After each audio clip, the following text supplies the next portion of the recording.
Great racing.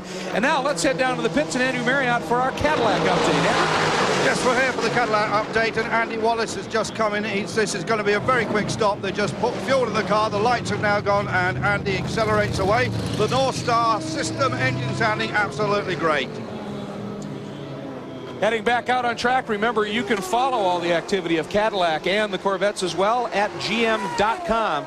And they have some great stuff. And they have a thing in this car called night vision, and it's something that they're working on certainly for their road cars, but they're using a bit of an application here in their racing as well, working to perfect it just a little bit. And that is something that has been a while in developing. Cadillac is very intense on making this program work, a 3-year commitment for the racing program, but it didn't just start here at Le Mans. A little bit earlier, I took a look at that.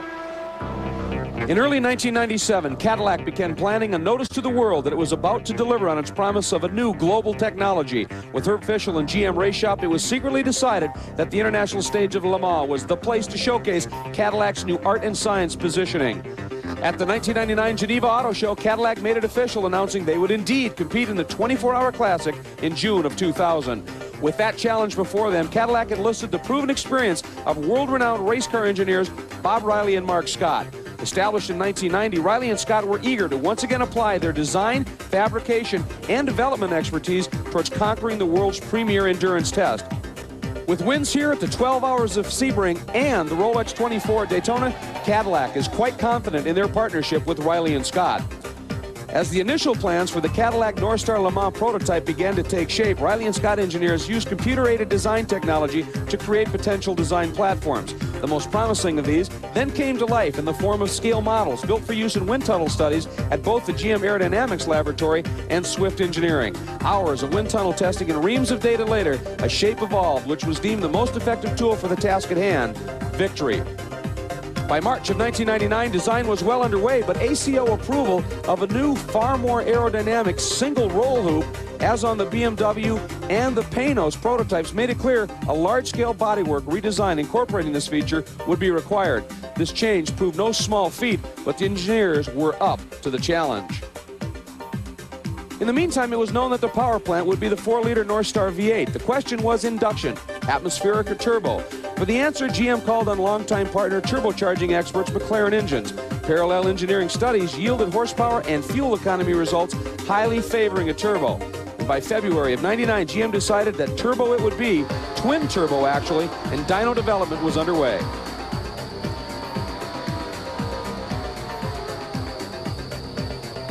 As for the chassis, the Cadillac Northstar LMP is a full carbon monocoque construction.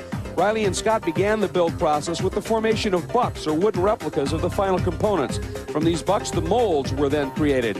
Epoxy-impregnated carbon fiber strips were next hand-laid into the mold, and finally, extreme heat and pressure were applied in the autoclave, baking and curing the material.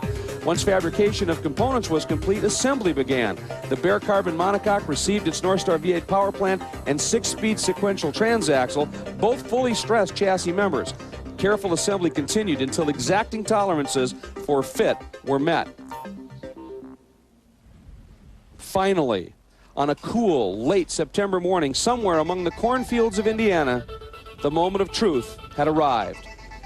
Ron Fellows would pilot chassis 001, the first of the Cadillac Northstar LMPs. The maiden voyage was at hand.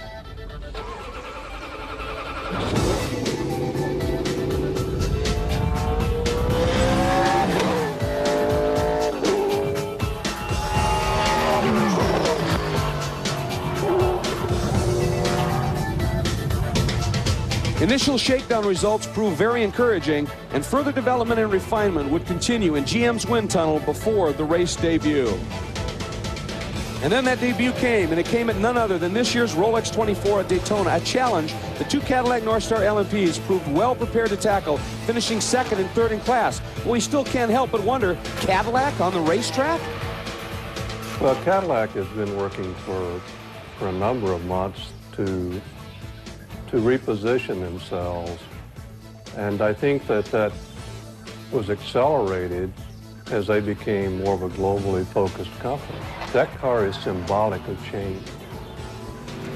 It's dynamic, it's robust, it's innovative, it's creative, it's artistic. That's what the Cadillac program's all about.